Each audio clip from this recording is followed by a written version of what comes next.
to unpack how people of color are still fighting for their constitutional right to vote is Brakkton Booker. He is a correspondent and author of Politico's The Recast, where he looks at how race and identity are shaping politics, policy, and power. Brakkton, I'm so excited to have you here.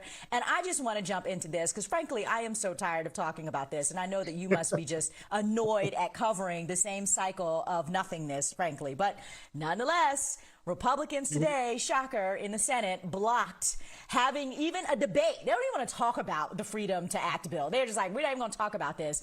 And, you know, it would have done something for the people. And so I want you, who, you know, is the guy at Politico paying deep attention to all of this, to explain to us, was all of this just theater? What actually went down today on the Hill? Well, like you said, we knew the outcome. It was just the drama of how we were going to get to this outcome, right?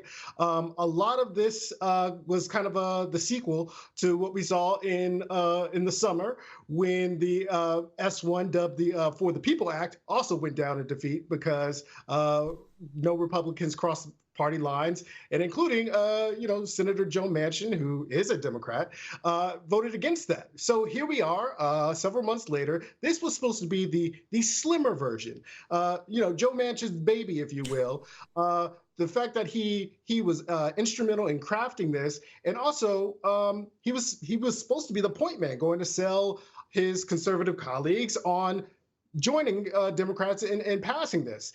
And in the end, again, no Republicans crossed the aisle to vote on this. And so we're kind of back to square one as far as what are we going to do as far as getting something on the books for passing, strengthening voting rights in this country.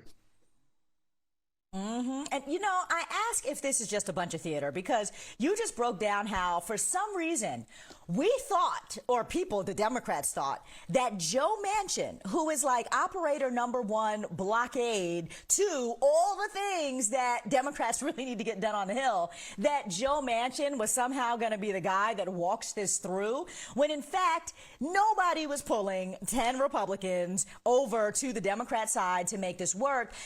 Anybody with eyes who's been paying attention, like you've been knee deep in this stuff, right? I mean, it would have been a miracle for any Republican to come on board. And so I wonder, like, what are you hearing about what really the play is with Joe Manchin? Because the F word, right, that's in the room is filibuster. And to me, it seems like a real distraction from doing what actually needs to be done, which is getting rid of the filibuster, to pretend that Joe Manchin was somehow going to go out there and make all these inroads with Republicans. So give us the dish on, like, is there a strategy? Like, do you have a sense of what the play really is to actually get things done?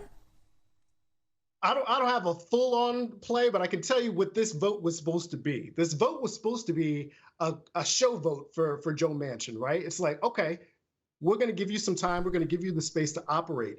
Go talk to Republicans and see if you can get one? Can you get two? Can you get anybody to come over and sign on to this bill? Otherwise, we need to have a serious conversation about changing the Senate rules, especially when it comes to voting rights.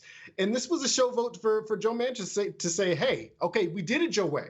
We gave you the space to operate. Still, 0 Republicans. We need 10. We need 10 in order to make this happen. So can you come back to the table and have a conversation about the filibuster?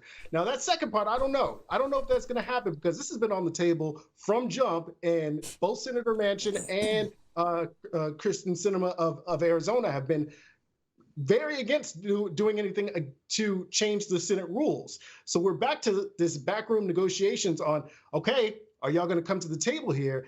But you got to remember that these are 2 senators, Manchin and Sinema, that are also sort of blocking the administration's social agenda when it comes to the Build Back Better plan. So exactly, it's a delicate balance where you have to make sure that you have all 50 Democrats on board, because you can't lose any if you're trying to attract any Republicans, which doesn't seem like it's going to happen. So scoop that for us, though, because you're right. Like, these are the same two senators. I am so tired of talking about Manchin, which, like, who even goes to West Virginia, right? Like, I mean, this is a guy that is in a state that needs to do a whole lot to get some tourism, to figure out how he's going to bring the economy back there so that his people have jobs. There's a lot of things that he needs to be doing as opposed to blocking the Build Back Better plan, right, and agenda. And I'm also tired of talking about Kirsten Sinema, who I don't even want to talk about her. But I wonder, you know that there should be some backroom brokering going down. And I heard, in fact, the White House said, Jen Psaki was talking about how Biden placed some calls today and yesterday to various Democratic senators saying he supports this and that we should do it. But I want to know, is Biden calling the Republicans? If we need 10, who's calling them? What were those conversations that Joe Manchin was really having? Is there any backroom brokering, as you describe, really going down on the Hill? Are you seeing a lot of movement and just stalemating, or are people just not doing anything? The conversations are happening, but it's you have to ask the question whether or not Republicans see it as politically beneficial. And right now, if the Republican mantra is to block all of the Biden agenda because it sets them up better for 2022, I don't see any Republicans coming across the aisle. That's why the conversations keep coming back to the filibuster, because if we're looking at the political calendar, we're actually running out of time here. It's already October. They're trying to get as much work done before Christmas, and you got in there, Thanksgiving break. So really, we're talking about weeks that we have to get something done, get the president's agenda done, because when the calendar flips to 2022, most of especially all the lawmakers in the House, a lot of lawmakers in the Senate are going to be focusing on running for election. So there's not going to be a whole lot of deal making going on. And if you want to get voting rights done, you're going to have to do it in this off election year, because it's going to be really politically impossible to do anything in an election year to change election laws.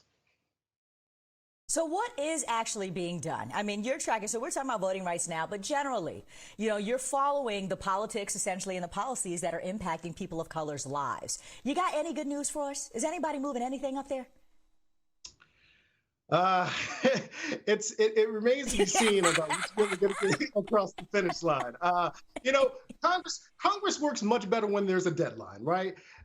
There's no hard deadline when it comes to voting rights. There's no real hard deadline when it's coming to the Build Back Better plan. Although there are a couple of like mini deadlines built in there. So I think something might get done on the spending plan before the end of the year. I'm really at a loss for when and where the time is going to be carved out to do something on voting rights. Now, there is another potential vote on the John Lewis Voting Rights Act, where there is some. It appears at least one Republican might come over, Lisa Murkowski of Alaska, who signaled that she supports that law. But again, that's one. You need 9 more, and I'm not sure where you get those numbers from. So I don't have any good news for you on this day, but check back in with me a little later. I might have something. Well, Brakkton Booker, thank you so much for coming on and giving us the dish.